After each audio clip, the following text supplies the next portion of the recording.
Hi everybody, it's Lisa here, coming to you from Otter Lake. Sunny day, but quite windy, so not complaining, but just telling you the weather of where I am. So today's Lisa Talk is going to be about probably my favorite topic to talk about ever, which is creating classrooms of belonging. And I use the word belonging intentionally because belonging is what we are all looking for as human beings. To truly belong somewhere is to feel safe in that space, to feel like you can be yourself, to feel that you can take risks, to have the knowledge that the people you're with understand you and accept you deeply. And I think this is possible to create in schools, in our classrooms. Also, the word inclusiveness, it's often mistaken with the word integration. And Shelley Moore touched on this in one of the videos that you were to watch this week. Integration, if you think about that word, implies becoming part of something that already is. So integration is when we're taking a student or having a student come into something that's already a community. And I think that's a dangerous word. We use it a lot in education if you start looking out for it, particularly when we're talking about integrating Indigenous perspectives. So again, that word integration is a language of, is really language of separation, not of inclusivity. Inclusivity is really the understanding that we're all different and that we all have the right to learn and be respected for those differences, but that we're ultimately interdependent on each other and have lots of similarities as well. Okay, so how do you take those ideas about inclusivity that are in, policy documents and articles that you read, and, academics are going on about creating inclusive classrooms? How do you actually do it as a teacher when you're juggling so many demands and kids and not enough support and resources? How do you actually do it? Well, I've got a few tips for you. Okay. And you can see this is an image from my classroom. So I've got some boys here around a sewing machine. They were sewing curtains for our classroom because the sun was getting in everyone's eyes. So they asked if we could get curtains, and I said we can make them. So there they are making them. I've got a piano in the room. You can see the way the classroom's set up with tables. There's plants that the kids are growing. The map at the back of the room has actually got labels of where we're all from. There's a big carpeted area there for circles. Anyway, you can just even see, this here is a stand-up table that I made for kids who wanted to stand while they work. So just from that picture, you can see that the images of inclusivity there. Okay, when you can create a classroom that's inclusive, that's when you can really go far with learning, and also social and personal development. Okay, so my top tips for creating a classroom of inclusivity. You have to sell your classroom as a community. So I never refer to my classroom as my classroom or Miss Howell's classroom. It's always our classroom, and I usually go by the room number. So the students of room 224, etc. You also have, every kid has a cleanup job in the classroom that they get to pick and vote on, and those change every month. So they have responsibilities. There's been a lot about the handshake at the door in the last few years on social media, but handshakes and greetings have been prevalent throughout our history, that you greet someone. So I have been standing at the door in the hallway of my classroom for years, and also at the end of the day too. I even stand there after recess when they come in from recess. Anytime there's a break, welcome back, we're so glad you're here, you belong here, to collect your students again. If your students have been away for a day, make sure you say to them, I missed you, welcome back, it wasn't the same without you. So you're consciously, explicitly creating that sense of belonging and importance in your classroom. You're doing that all the time. You're building those relationships. Authenticity. So in our room, you're expected to be yourself, and it's safe to do so. So everybody gets to be who they are, and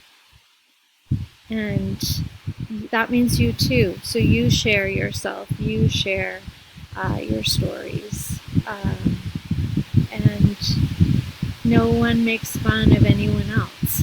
Like that's just a rule. So our number one rule in our class is to be kind. And when they're not kind, you call them on that, but in a way that's kind. So, don't say that. That's not a kind thing to say. Try that a different way. And kindness needs to be modeled all the time. So manners, please, and thank you. One thing I was emphatic on was that when someone was speaking, I asked my students not to raise their hands. So when you're raising your hand, you're waiting for your turn to talk. You're not listening to what the other person is saying. All those things go into creating that community where students can be themselves and know that they'll be celebrated. Sorry, got an itch. And there's a daddy long legs crawling on my computer. Wow, okay. On we go. High expectations. I can't tell you this one enough. You need to have high expectations of your students through a lens of equity. What does that mean? That means that you expect them to be at the level that you know they're at. So that means that if you have a student who you know is working at a modified program, and you know they're working at, let's say, a grade 2 level in grade 3, and they're modified, well, you don't expect them to be at a grade 3 level, but you hold them to account for a grade 2 level. You ask them, is this your best work? Are you proud of this work? And you'd be surprised how many students will actually be honest and say, you know what, no, I rushed through this. Can I do some of it again? Or, yeah, this is my best work. I'm so super proud. That's also for their behavior too. So one thing that I would do a lot was to say to them, are you happy with the way that that interaction went with that person? Is there anything you need to do there? Do you need to ask for an apology? Do you need to offer an apology? Okay, so you're trying to connect to them their values about who they want to be as a student, as an academic student, and also as a human being to other human beings. And this creates a room where everyone's pretty much accepted and really embraced for who they are. Their voices and their choices matter. So their interests and activities really lead the way. They lots of choice in projects about what they want to do, how they want to go about their learning. Do they want to make a presentation? Do they want to make a video? Do they want to write an essay? Do they want to make a story? So a lot of project-based learning, and that means meaningful differentiation. So you don't have to make a separate worksheet for everybody, okay? Let's say in language arts, you're doing fictional writing and everyone writes a story, right? So you're teaching lessons about character development and different like figurative language or metaphorical language or all these different elements of fiction, and then they write their stories. Well, every kid can do that in some way. So I had students who were not reading or writing, who were quite intellectually disabled, and they made a story with pictures and some words. And then I had students who were in grade 6, but were, writing at like a much higher level and wrote basically little novels. But everybody's working on the same project, and everybody is hitting their expectations and going beyond. And what's their story about? Well, it's their choice. Okay, so as much as possible, you're giving students choice in a project-based learning way. Lots of times my colleagues would say, well, how come, Sam gets a break after he's done his math, but Julia doesn't? Well, Sam needs a break and Julia doesn't. That's really what it's about. So you have to teach your students the difference between equity and equality. Okay? So equality is everybody getting the same thing. Equity is everyone getting what they need. And what I told my students was that I promise that you will be treated with equity in this classroom. Okay? And so, yeah, I did use the break system a lot with some students that really needed breaks after learning. And again, how long do you think your break should be? Most of them will tell you less time than you think they will. They're not going to say an hour. Most of them will say 5 minutes. Okay, how are you going to make sure that you know your 5 minutes is over? I'll use the timer. So you have timers available. What would you like to do for your break? You could draw or read. Or you could go for a walk as long as you can be back here before your timer goes. Okay. So you set it up like this, and you develop this mutual respect. The students know you trust them, and they know that you hold them to account. Other strategies for building belonging in your classroom.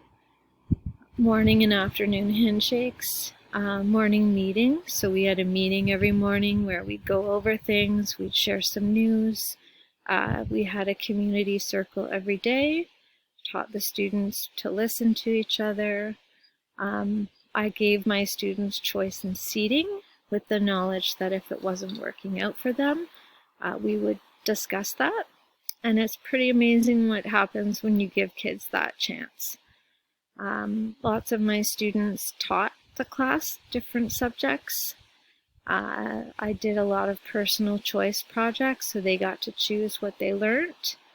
A lot of family involvement, cooking and baking. They had responsibilities in and around the school.